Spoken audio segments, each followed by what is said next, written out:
मालूम है कि हमारे देश में एक्स्ट्रा मैरिटल अफेयर ये कोई क्राइम नहीं है।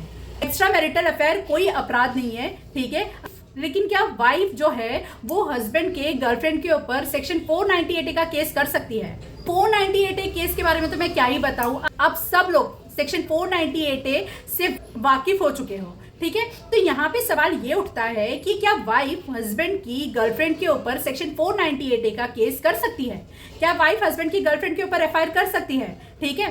तो ऐसा ही एक केस आया है गुजरात हाईकोर्ट के सामने, जहां पर वाइफ ने हस्बैंड की गर्लफ्रेंड के ऊपर एफआईआर किया है, ठीक है। और एफआईआर में सेक्शन लगे हैं section 498A, 323 and 504 of IPC. अब एफआईआर हो जाती है, ठीक है। तो जो महिला है, जो कि गर्लफ्रेंड है, वो जाती है गुजरात हाईकोर्ट और वो दाखिल करती है पिटीशन, ठीक है, सेक्शन 482 में एफआईआर को क्वॉश करवाने के लिए, उसको रद्द करवाने के लिए, उसको खत्म करवाने के लिए, ठीक है। तो जब ये पूरा मामला गुजरात हाईकोर्ट के सामने आता है तो यहाँ पे गुजरात हाईकोर्ट ने बहुत सारी चीजों को ऑब्जर्व किया, ठीक है। सबसे पहले गुजरात हाईकोर्ट ने ये कहा कि जो सेक्शन 498A है, ठीक है, उसके डेफिनेशन में ही लिखा हुआ है। अब यहाँ पे सबसे पहले आप 498A का डेफिनेशन देखिए।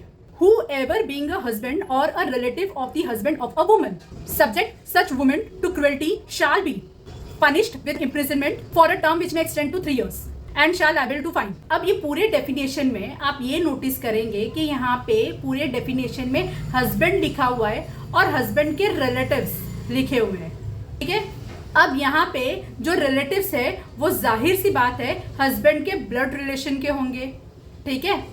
और वाइफ जिसने गर्लफ्रेंड के ऊपर सेक्शन 498A का केस किया है, तो वो गर्लफ्रेंड हस्बैंड की रिलेटिव नहीं है, ठीक है। उसका उसके पति के साथ कोई ब्लड रिलेशन नहीं है, ठीक है। तो ये जो 498A का केस होता है ये हस्बैंड पर होता है और हस्बैंड के रिलेटिव्स पर होता है, ठीक है। तो यहाँ पे गुजरात हाईकोर्ट ने नोटिस किया कि जो वाइफ ने एफआईआर किया और एफआईआर में वाइफ ने ये मेंशन किया कि ये जो महिला है, ठीक है, ये महिला उसके हस्बैंड की गर्लफ्रेंड है, ठीक है। तो यहाँ पे एक महिला है जो कि गर्लफ्रेंड है हस्बैंड की, तो इस महिला को रिलेटिव नहीं ट्रीट किया जा सकता है, ठीक है। सेक्शन 498A की डेफिनेशन में लिखा हुआ है कि 498A का केस जो है वो हस्बैंड और उसके रिलेटिव पे किया जा सकता है, ठीक है। लेकिन जो गर्लफ्रेंड होती है वो हस्बैंड के रिलेटिव नहीं होती है, तो यहाँ पे तो क्रुएल्टी की बात ही नहीं आती है, ठीक है। और जो बाकी के सेक्शन लगे हैं section 323 and section 504 of IPC, ठीक है। तो इस पर गुजरात हाईकोर्ट ने ये ऑब्जर्व किया कि वाइफ ने सेक्शंस लगा तो दिए,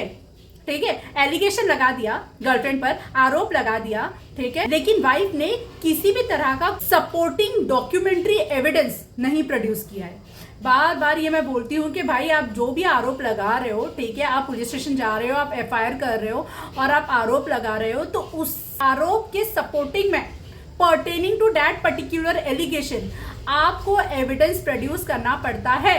अगर आप एविडेंस नहीं प्रोड्यूस करते हैं तो फिर आपका केस एकदम बेसलेस हो जाता है, ठीक है। तो यहाँ पे भी यही हुआ, जो वाइफ है वो पुलिस स्टेशन गई और उसने सिंपली जाके एफआईआर कर दिया गर्लफ्रेंड के ऊपर, लेकिन उसने किसी भी तरह का कोई सपोर्टिंग डॉक्यूमेंट्री एविडेंस नहीं प्रोड्यूस किया था जिससे ये साबित हो सके कि वाइफ ने जो भी आरोप लगाया है गर्लफ्रेंड के ऊपर वो सब सही है। तो ये सब ऑब्जर्वेशन देते हुए गुजरात हाईकोर्ट ने जो महिला है, जो कि वाइफ के अकॉर्डिंग वो महिला उसके हस्बैंड की गर्लफ्रेंड है, उस गर्लफ्रेंड के ऊपर हुई एफआईआर को क्वॉश कर दिया, उसको खत्म कर दिया, उसको रद्द कर दिया। ऐसे ही लीगल नॉलेज के लिए सब्सक्राइब कीजिए मेरे चैनल को।